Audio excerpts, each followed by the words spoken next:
Lesson 24.2. Stop loss operations.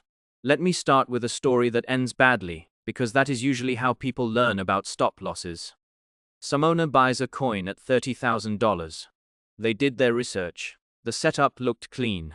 The price drops to $28,500, which is down about 5%, and they think it'll come back.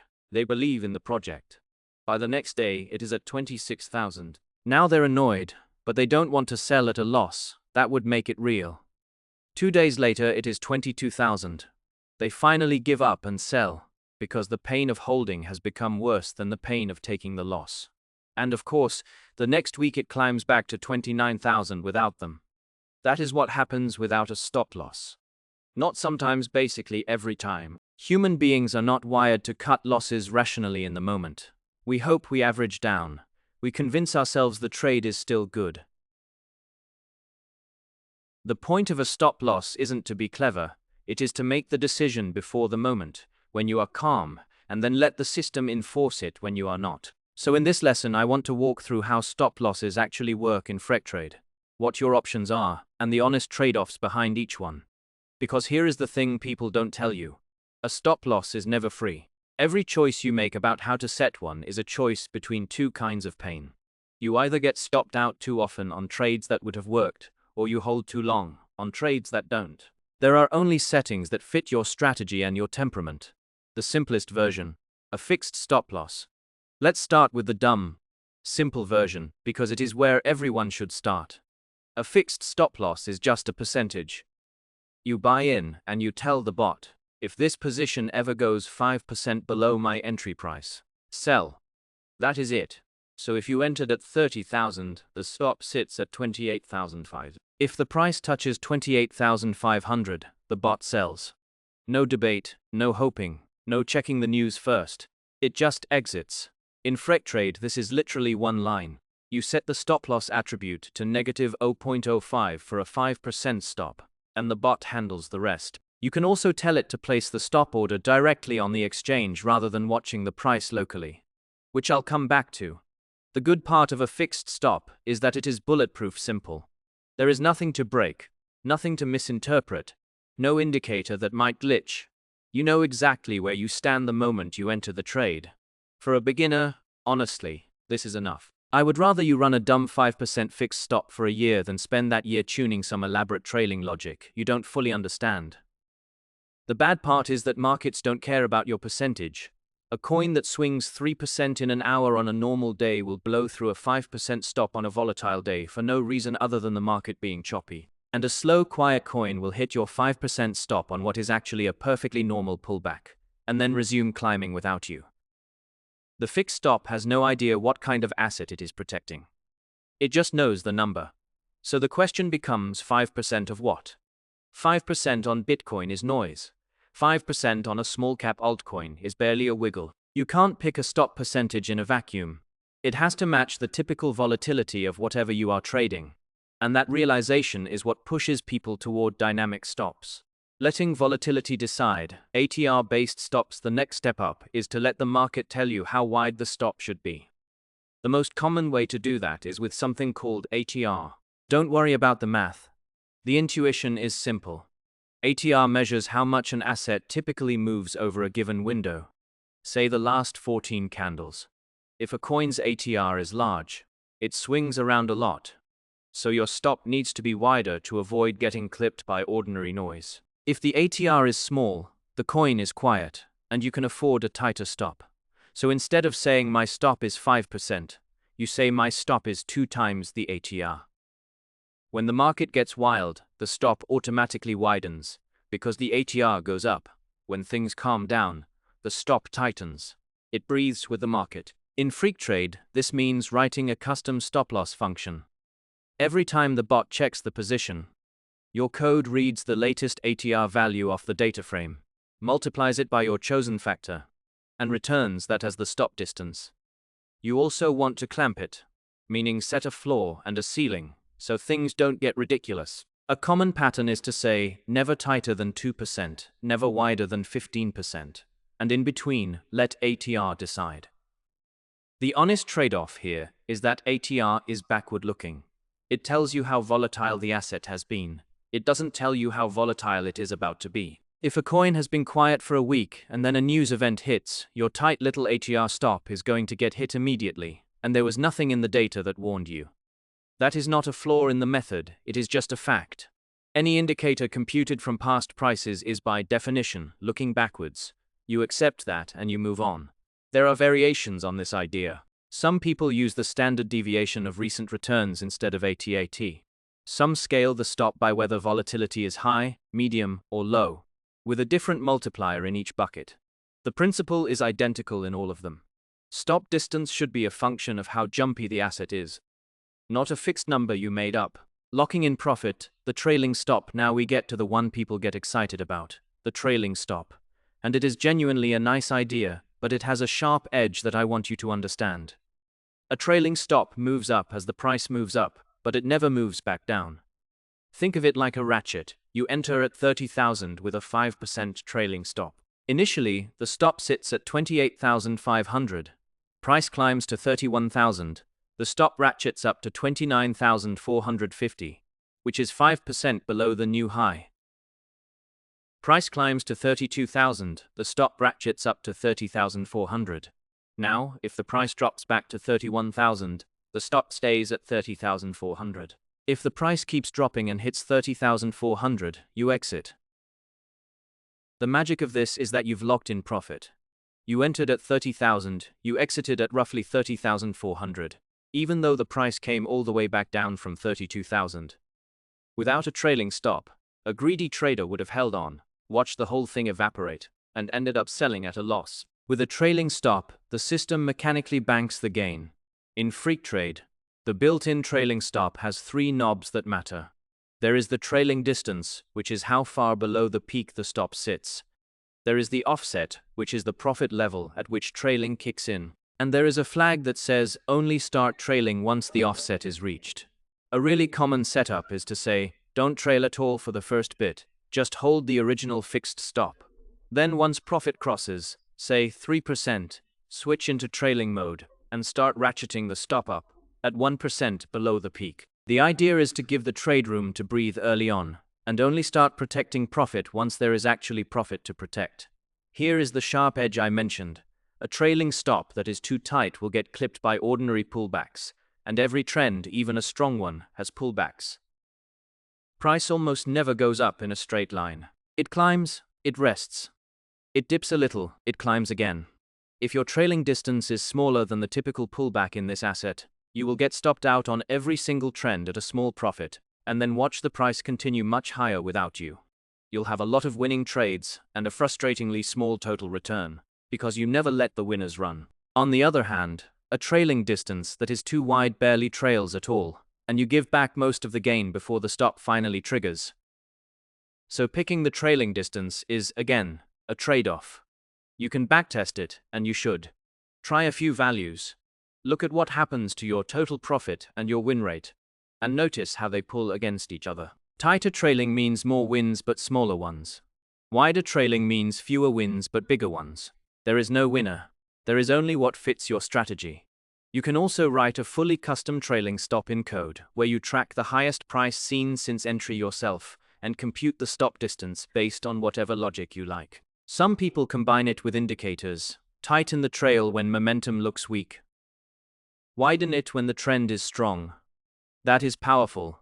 But every branch you add is a place to fool yourself in backtesting, so be disciplined about it. Stop losses based on the chart instead of using a fixed percentage or a volatility number. You can place your stop based on something actually visible on the chart.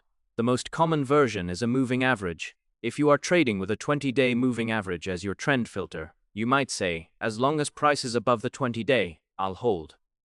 The moment it closes below, exit. The stop isn't a percentage anymore. It is a level on the chart that moves over time. Bollinger Bands give you another natural level. The lower band represents a statistically unusual dip, so you might place your stop just below the lower band. If price breaks that, something has changed about the distribution of moves and you want out, then there is support levels. This one is appealing because it matches how discretionary traders think. You look at recent history, find the price levels where the asset has bounced before, and put your stop just below the nearest one. The reasoning is that if support breaks, the thesis is invalid. The challenge, of course, is that finding support levels programmatically is messy. Everyone sees them slightly differently. A simple approach is to look for local lows, places where the price made a low that was lower than the candles around it, and treat clusters of those as support. It is not magic, but it gives you something to work with. All of these chart-based stops share the same weakness. The level you are using is something other traders can see too. A round number price, a moving average, a clear support line. These are places where stops tend to cluster, and stops that cluster tend to get hunted. Price wicks down takes out everyone's stops, and then reverses. This isn't conspiracy talk. It is just how liquidity works. If you put your stop exactly at the obvious level, you are more likely to get filled at the worst possible price. A common fix is to place the stop slightly beyond the level, not exactly on it. Give it a little buffer. Time-based stops here is one people forget about. Sometimes the problem with a trade isn't that the price went against you. It is that nothing is happening. You entered on a signal, you expected movement, and instead the price just sits there for a day, then 2 days, then a week. Your capital is locked up, your attention is spent, and the original signal is stale. A time stop says, if this trade hasn't gone anywhere meaningful within n hours, close it. Don't wait for the stop to get hit, just free up the capital for the next opportunity. This is especially useful for strategies built around momentum or breakouts, where the whole thesis is that something should happen quickly. If it doesn't, the thesis was wrong, even if the price hasn't moved against you yet. You can also combine time with profit. If the trade has been open for 24 hours and is in profit, tighten the stop aggressively. Lock in what is there. If it has been 24 hours and is underwater, exit anyway, because clearly the trade isn't working. Some people vary the stop by time of day, looser during the volatile hours, tighter during the dead ones. All of this is fair game once you are writing custom stop-loss logic, where the stop actually lives, local versus exchange. This is a practical point that catches people out. Your stop-loss can live in one of two places. It can live in your bot, meaning your code watches the price and places a sell order when the trigger fires. Or it can live on the exchange, meaning you submit an actual stop order to the exchange, and the exchange's matching engine watches the price for you. Local stops are flexible. You can implement any logic you want because it is your code making the decision. You can do ATR, trailing, time-based, anything. But they depend on your bot being alive. If your server crashes, or your internet drops, or the exchange blocks your IP for an hour because of rate limiting, the price can blow right through your trigger and the bot never fires. That is a genuinely scary moment when it happens, and it will happen eventually. Exchange stops are more robust. Once you submit the order, it sits on the exchange's servers, and the exchange will execute it whether your bot is running or not. The cost is flexibility. Exchanges only support basic stop logic, a trigger price, and a market or limit order. You can't ask the exchange to compute ATR for you, so people often use a hybrid. The bot computes the stop level dynamically, and then submits and updates an exchange stop order at that level. That way you get the dynamic logic and the reliability. There is a setting in Freqtrade called Stop Loss on Exchange that controls this. Turn it on and the bot places real stop orders on the exchange. Turn it off and it watches locally. For live trading with real money, I lean toward having exchange stops. Because the failure mode of a local stop is catastrophic. In a way, the failure mode of an exchange stop usually isn't. Market orders versus limit orders on the stop when the stop triggers. What kind of sell order gets placed? A market order will sell at whatever price the market offers, no matter what. It is guaranteed to execute, but in a fast crash the price you get can be much worse than the trigger. That gap is called slippage. A limit order says, sell, but only at this price or better. You protect the execution price. But if the market is crashing fast, your order might not fill at all, and you are stuck holding the position while it keeps dropping. For most people in most situations, a market order on the stop is the right call. The whole point of a stop is to get out. You don't want to be clever about the fill price at the moment. The market is panicking. Accept some slippage as the cost of certainty. Limit orders on stops make sense for very liquid traders who are watching carefully. But, as a default, market is safer. Tuning the stop, optimization, and its trap. Once you have a stop strategy, the obvious question is, what numbers should I use? What percentage, what ATR multiplier, what trailing distance? And the obvious answer is, backtest a range of values and see what works. Run the same strategy with a 3%, 5%, 8%, and 10% stop, and compare total return, win rate, max drawdown, and Sharpe ratio. You'll see a pattern. Tighter stops usually mean more trades stopped out, higher win rate on the survivors, smaller drawdowns, but often lower total return because you keep clipping good trades. Wider stops mean fewer exits, bigger drawdowns, sometimes much bigger total return. When the winners run, it is tempting to pick the value that maximizes some metric, usually Sharpe, and call it done. That is overfitting, the same trap from earlier in the course. You tried 7 stop values. One of them happened to look great on this specific historical period, and you convince yourself it is the answer. It almost certainly isn't. The defense is the same as always. Test across multiple time periods. Test across multiple pairs. Don't optimize on tiny samples. Prefer values that work reasonably across a range of conditions, not the single value that is perfect on one. The same applies to trailing stop parameters. You can sweep combinations of offset and distance, and you'll find a heat map of results. Look for regions of stability, values where small changes in either direction don't blow up the result. A parameter set that is robust looks like a smooth hill in the middle. A parameter set that is overfit looks like a single sharp spike, where moving either knob a tiny bit collapses the performance. Always prefer the hill. 3 honest starting points if you want somewhere concrete to begin. Here are 3 configurations I'd consider reasonable. Not optimal, just reasonable. A conservative setup for someone new is a fixed 6% stop, placed on the exchange as a market order. No trailing. It is boring. It will sometimes get clipped by noise, but it will protect you from the disasters, and it is easy to reason about while you are learning everything else. A more aggressive setup for higher frequency trading is a fixed stop of around 8%. With trailing that kicks in after 2% profit at a 1% trail distance, executed locally so you can layer in custom logic. This lets winners run a bit while still protecting against reversals. It is more sensitive to parameter choice, so backtest it carefully. And an experienced setup uses custom stop-loss code that combines ATR, time, and profit trailing with hard floors and ceilings on how tight or wide the stop can go. This is where you end up once you've internalized the simpler versions and you have a specific strategy that justifies the complexity. Don't start here. You'll just be writing code you don't understand yet. The principle underneath all of it, let me end with the thing I most want you to take away. A stop loss is not a magic shield. It is a decision made in advance about where you will admit you were wrong. That is all it is. The percentage, the ATR multiplier, the trailing distance. These are details. The principle is the willingness to exit. The mistake that hurts the most people is the one where they set a stop and then move it. Price approaches the stop, they get nervous, they widen it just a little, because surely it'll bounce. Then they widen it again. Eventually they're holding a 30% loss on a trade that started with a 5% stop. Every honest trader has done this. The bot is what stops you doing it, because the bot doesn't care about your feelings. That is the entire reason it exists. And the second mistake, almost as common as having no stop at all because of fear of getting stopped out. Yes, you will get stopped out on trades that would have worked. Many times.